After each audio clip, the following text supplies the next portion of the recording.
ఈ speculation sir మీకు నితీష్ కుమార్ అయితే ఆల్రెడీ రాజ్యసభ నామినేషన్ ఫైల్ చేసేసాడు సార్. రేపు వాళ్ళ అబ్బాయి వచ్చి ఉప ముఖ్యమంత్రి పదవిలో కూర్చోబోతున్నాడు. ఆయన ముఖ్యమంత్రి పదవి రాజీనామా చేస్తాడు. ఆబ్వియస్గా బీజేపీ వాళ్ళు అక్కడ ముఖ్యమంత్రి తీసుకుంటారు. ఇది ఓన్లీ ఇప్పుడు ఈ కాంటెక్స్ట్ని బట్టే ఈ 4 రోజులు ఈ హడావిడి తెలుగుదేశం పార్టీలో కూడా ఉంటుందనుకోవాలా, లేదంటే నిజంగానే ఆ రకమైనటువంటి వాతావరణం కనిపిస్తుందా మీకు? సురేష్ గారు, ముందుగా మీకు ప్యానల్లో ఉన్న మిత్రులందరికీ నమస్కారం అండి, మన వీక్షకులకు కూడా. ఇప్పుడు ఇవాళ అతిపెద్ద రాజకీయ చర్చ ఎందుకు స్టార్ట్ అయింది అనేది చూస్తే గనక, బీహార్ ముఖ్యమంత్రి నితీష్ కుమార్ ని రాజ్యసభకి పంపటం. ఆల్రెడీ నామినేషన్ వేశారు. ఆయనకి ఏదో ఒక మంత్రి, రైల్వే మంత్రి ఇంకో మంత్రి ఇవ్వడానికి కూడా బెర్త్ ఖరారైంది. ఇది మన ముందున్న ఫ్యాక్ట్. ఇకపోతే కేంద్రం గవర్నర్లను మారుస్తుంది. అట్లాగే రేపు పార్లమెంట్ సమావేశాల తర్వాత కేంద్ర మంత్రివర్గ విస్తరణ జరుపుతా ఉంది. మరి ఆంధ్రప్రదేశ్ నుంచి కూడా ఒక బెర్త్ కేంద్ర మంత్రివర్గంలో స్థానం ఇవ్వడానికి, అది మన టీడీపీకా జనసేనకా అనేది ఆ డిస్కషన్ కూడా జరుగుతూ ఉంది. ఇది కేంద్రంలో జరుగుతున్న నేపథ్యం. అయితే నితీష్ కుమార్ గారిని రాజ్యసభకి పంపడం వల్ల ఆంధ్రప్రదేశ్ ఇంకొక ఏదైతే ఊతకర్రగా ఉన్న చంద్రబాబు నాయుడు గారు ఆంధ్రప్రదేశ్ నుంచి ఆయన్ని కూడా కేంద్రంలో పంపుతారు, నెక్స్ట్ చంద్రబాబేనా అనే ఊహాగానాలు, స్పెక్యులేషన్స్ దేశవ్యాప్తంగా మీడియాలో చర్చ అవుతా ఉంది.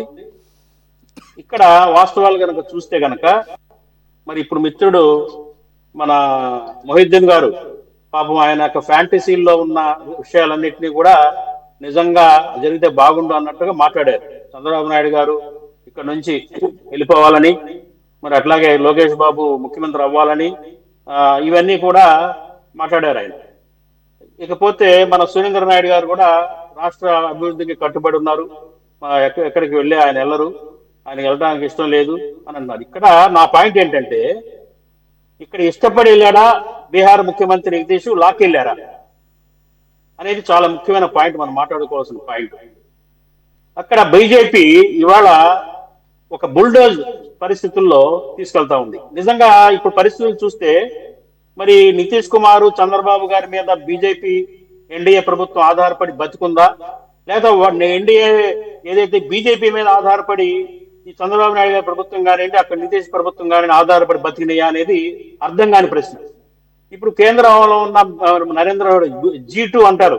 G2 అంటే గుజరాతీ ద్వయం, ఎవరైతే నరేంద్ర మోడీ అట్లాగే అమిత్ షా యొక్క వ్యూహం, వాళ్ళు పన్నే పన్నాగాలు, కుట్రలు మరి చూస్తుంటే గనక వాళ్ళు ఎవరిని కూడా లెక్క చేయని విధంగా తమ మీదే అందరూ ఆధారపడి ఉన్నట్లుగా, ఏదైతే డొనాల్డ్ ట్రంప్ ఏ రకంగా అయితే ప్రవర్తిస్తున్నాడో అదే పంధా మన మానసిక స్థితితోటి G2 ద్వయం పనిచేస్తున్నట్టుగా అర్థమవుతా ఉంది.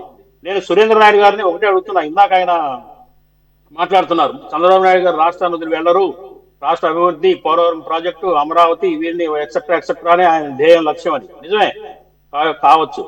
రేపు బలవంతంగా మోడీ గారు నువ్వు కేంద్రానికి రా, అక్కడ వదిలేయి, అక్కడ మా పార్టీ పవన్ కళ్యాణ్ గారికి కొంతకాలం 2 ఏళ్ళు అవకాశం ఇవ్వు, మీ అబ్బాయికి డిప్యూటీ సీఎం ఇస్తాము అని గనక హుకుం జారీ చేస్తే, నేను మీ మాట వినను, నేను రాను అని చంద్రబాబు నాయుడు గారు చెప్పగలుగుతారో సురేంద్ర నాయుడు గారు చెప్పాలా? ఒకటి. ఎందుకంటే ఆ ధైర్యం, ఆ తెగింపుతోటి చంద్రబాబు నాయుడు చెప్పగలిగితే శభాష్ అంటారు ఎవరైనా. అట్లా ఇప్పుడు దాకా కూడా ఎందుకు ఈ అనుమానం నాకు కలిగింది అంటే, ఇప్పుడు దాకా ఈ గడిచిన ఈ 2 ఏళ్ల కాలంలో మరి మోడీ గారికి, అమిత్ షా గారికి మడుగులెత్తే చంద్రబాబు నాయుడు గారు పనిచేశారు. కారణాలు ఏమైనొచ్చు కాక, రాష్ట్ర అభివృద్ధి కోసం కానొచ్చు కాక, ఇంకోవచ్చు కాక, ఆయన మనోభీష్టాలకు వ్యతిరేకంగా పనిచేశారు. ఏదైతే అనేక మరి సెక్యులరిజం భావజాలానికి విరుద్ధంగా మోడీ పనిచేస్తున్నా కానీ జీ హుజూర్ అన్నారు చంద్రబాబు నాయుడు గారు. కాబట్టి ఏంటంటే, రేపు పొద్దున ఈయన దాకా వచ్చి మీరు రాజ్యసభకు రండి, మీకు మంత్రి పదవి ఇస్తామని గట్టిగా బలవంతంగా ఒత్తిడి చేసి ఫోర్స్ చేస్తే ఈయన నో అంటారా, ఎస్ అంటారా, ఏం చెప్తారా అనేది రాష్ట్ర ప్రజలు ఆసక్తిగా చూస్తున్నారు. ఇక్కడ నా పాయింట్ ఏంటంటే, కేంద్రం అయితే బుల్డోజ్ చేసుకునే పద్ధతుల్లోనే కనపడతా ఉంది. కారణం బీహార్ ఉదంతమే మనం చెప్పుకోవచ్చు. ఒక గుర్రం మీద పెళ్లి కొడుకుని ఊరేగించినట్టుగా నితీష్ కుమార్ ని ఊరేగించి 2030 దాకా ఈయనే ముఖ్యమంత్రి అని చెప్పి ప్రజల్ని నమ్మించి ముఖ్యమంత్రిగా నితీష్ కుమార్ని ఆయన చూపించి హైజాక్ చేశారు. ఆయన హైజాక్ చేసి ఒక బీహార్ ప్రజల్ని మోసం చేశారు. ఇవాళ ఆ నితీష్ కుమార్ గారు పాపం పెళ్లి కొడుకుగా గుర్రం మీద ఊరేగాడు, అధికారంలోకి వచ్చారు, 4 నెలల్లో దించేశారు. 4 నెలల్లోనే లాక్కెళ్ళారు ఢిల్లీకి. ఆయన ఏం చెప్పలేని పరిస్థితి. కానీ ఇక్కడ పరిస్థితి, అక్కడ పరిస్థితులకు ఇక్కడ పరిస్థితులకు చాలా తేడా ఉంది. అక్కడ బీజేపీ పెద్ద పార్టీ, ఎలక్షన్ లో ఎక్కువ సీట్లు సాధించిన పార్టీ, 89 సీట్లు బీజేపీ సాధించింది. రెండో స్థానంలో జేడీయూ ఉంది. కాబట్టి ఏంటంటే అక్కడ బీజేపీ గట్టిగా వాళ్ళు కొరడా జులిపించి పనిచేయించుకునే పరిస్థితులు అక్కడ ఉన్నాయి. దానికి ఎదురొడ్డి సమాధానం చెప్పలేని అసక్తతో మన నితీష్ కుమార్ గారు ఉన్నారు. కాబట్టి ఇవాళ తలకా ఉంచుకొని వెళ్ళిపోయాడు. పైపెచ్చి వాళ్ళ అబ్బాయికి డిప్యూటీ సీఎం ఇస్తానంటే ఆశపడి పోనీలే నా నెక్స్ట్ జనరేషన్ పెద్ద పొజిషన్ లో వస్తుందని ఆశపడి వదిలేసినట్టుగా అర్థమవుతుంది. ఇక ఆంధ్రప్రదేశ్ విషయానికి వస్తే ఇక్కడ 4-5 నెలల నుంచే ఉగాది తర్వాత, మీరు అన్నట్టుగా ఉగాది తర్వాత, మీరు కాదు ఆయన ఎవరు పేరు నాని గారు అన్నట్లుగా ఉగాది తర్వాత లోకేష్ బాబు ముఖ్యమంత్రి అని ప్రచారం జోరందుకున్న మాట వాస్తవమే. అది నిస్సందేహంగా కాదనలేవు. కాకపోతే ఏంటంటే ఇక్కడ చంద్రబాబు నాయుడు గారు మంత్రి పదవి, ఎంతో మంది మంత్రుల్ని, కేంద్ర మంత్రుల్ని తయారు చేసిన మనిషి. అట్లాగే 96 అప్పుడు వాజ్పేయి హయాంలో అక్కడ నేషనల్ ఫ్రంట్ కానివ్వండి, ఆ కేంద్రంలో ఉన్న ప్రభుత్వాన్ని ఏర్పడటానికి కారణమైన మనిషి, ఉప ప్రధాని మంత్రి ఇస్తారన్న వెళ్ళని మనిషి. అలాంటి మనిషి ఇవాళ ఆయనకి మంత్రి పదవి ఇస్తాము, రాజ్యసభకు రండి అంటే అలాగే ఆయన వెళ్ళే పరిస్థితి ఉంటుందని నేను అనుకోను. ఇది ఒక ఆసక్తికరమైన పరిణామాలు జరుగుతాయి ఒకవేళ నిజంగా కనుక బీజేపీ అయితే అంత సాహసంగా మోడీ హుకుం జారీ చేసి నిరంకుశంగా బుల్డోజ్ చేసి లాక్కెళ్ళి చంద్రబాబు గారిని ఢిల్లీ లాక్కెళ్లే పరిస్థితి ఉంటుంది అనుకోను. ఒకవేళ వాళ్ళ మైండ్లు చెడి G2 ద్వయం బలవంతంగా కనుక చంద్రబాబు నాయుడు గారు ఒత్తిడి చేస్తే అప్పుడు రాష్ట్రంలో రాజకీయాలు ఆసక్తికరంగా మారతాయి. మనం ఆసక్తికరంగా చూడాలి చంద్రబాబు నాయుడు గారు ఏం చేస్తారో, పవన్ కళ్యాణ్ గారు ఏం చెప్తారో, ఏం జరుగుతాయి అనేది చూడాల్సిన అంశం. కాబట్టి అంటే ఇప్పటి వరకు యాజ్ ఆన్ టుడే నా అబ్జర్వేషన్స్, నా అనుభవంలో చెప్పేది ఏంటంటే చంద్రబాబు నాయుడు గారు ఈ రాష్ట్రం వదిలి వెళ్లరు.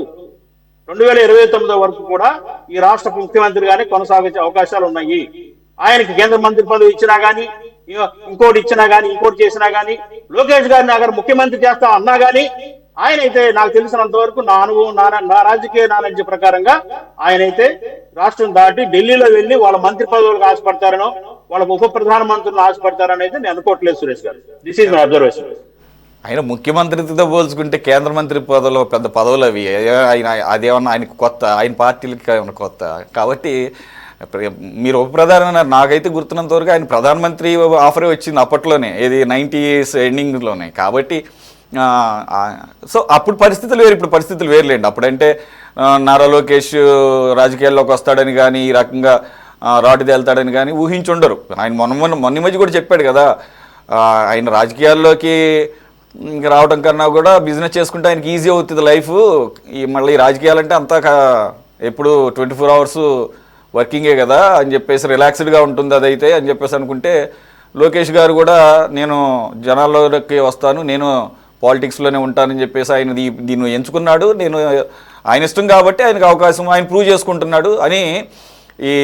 ఏదైతే ఈ రాజకీయ వారసత్వం అనే పాయింట్ వచ్చినప్పుడు, నెపోటిజం గురించి వచ్చినప్పుడు కూడా టైమ్ అండ్ అగైన్ ఆయన ఈ మాటలు మాట్లాడిన సందర్భం. సో 1990s 2000 టైంలో ఉన్న పరిస్థితులు వేరు, ఆయన వ్యక్తిగతంగా కూడా కుటుంబపరంగా కూడా ఇప్పుడు పరిస్థితులు వేరు. కాబట్టి ఇప్పుడు అవకాశం లేదు ఆయనకి. ప్రధానమంత్రి పోస్టులను ఏకం కొంతమంది రాష్ట్రపతి అంటున్నారు, రాష్ట్రపతి పోస్టులు వచ్చే అంత పెద్ద పోస్టులు అయితే ఏమి నరేంద్ర మోదీ ఆఫర్ చేయడు. కానీ కేంద్ర మంత్రి పదవి ఆఫర్ చేస్తే అంత గొప్ప పదవి కూడా అదేం కాదు, ముఖ్యమంత్రి పదవులతో పోల్చుకుంటే నథింగ్ అది. సో అది రూల్డ్ అవుట్. ఓవరాల్గా ఏమన్నా నారా లోకేష్ విషయంలో ఆయన ఏమన్నా ఆలోచన చేస్తారేమో అనేదే ఒక్కటి.